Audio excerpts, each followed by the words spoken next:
இங்கே எத்தனை தாய்மார்கள் இங்கே அமர்ந்து கொண்டிருக்கிறேன் சொன்னால் எனக்காக அல்ல. தெய்வம் புரட்சி தலைவர் எம்ஜிஆர், புரட்சி தலைவர் அம்மா இருக்கிறார் இன்னும் என்பதற்காக நீங்கள் அமர்ந்து கொண்டிருக்கிறீர்கள். அது எங்களுக்கு புரிய வேண்டும். ஏன்னு சொன்னால் அந்த தெய்வங்கள் தான் நம்மை காப்பாற்றிக் கொண்டிருக்கிறது, மறந்துவிடக்கூடாது. நான் சொல்வதற்கு காரணம்,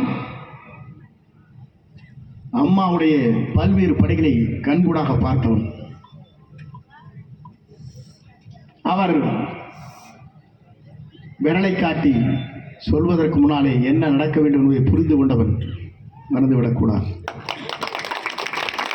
கேட்பாங்க, ஏன்டா கழட்டி விட்டாங்க, அதுக்கெல்லாம் காரணம் இருக்குது. அதெல்லாம் சொன்னோம்னா தப்பாக போயிடும். அதுக்கு என்ன ப்ரெஷர் என்ன வந்துன்னு எனக்கு தெரியும், எனக்கு மற்றவங்களுக்கு தெரியாது.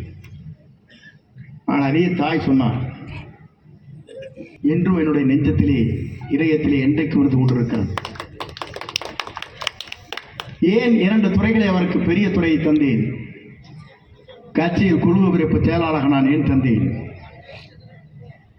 என்று சொல்லி எதை கொடுத்தாலும் வெற்றிகரமாக முடிக்கக்கூடியவர் செங்கோட்டையன். நேற்று ஒரு சொல்லிட்டு போயிட்டார் ஒருத்தர், அதுவே. அதற்கு பிறகு மீண்டும் சொன்னார், எனக்காகவும் இயக்கத்திற்காகவும் எவையுமே தன் தலையிலே விழுகிறது என்றாலும் சறுக்காமல் வலுக்காமல் இந்த இயக்கத்திற்காக தன்னை அர்ப்பணித்தவர்.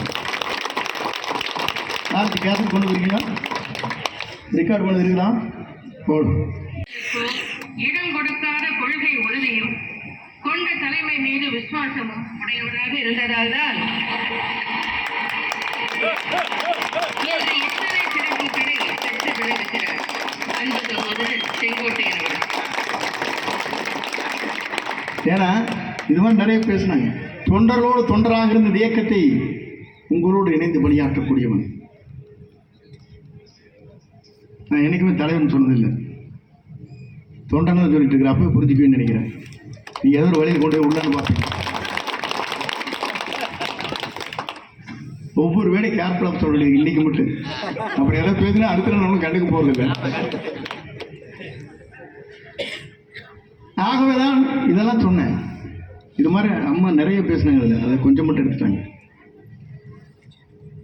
ஏன் இதை சொல்கிறேன்னு சொன்னால், அவர் கையசைவில் புரிந்து கொள்வோம். நான்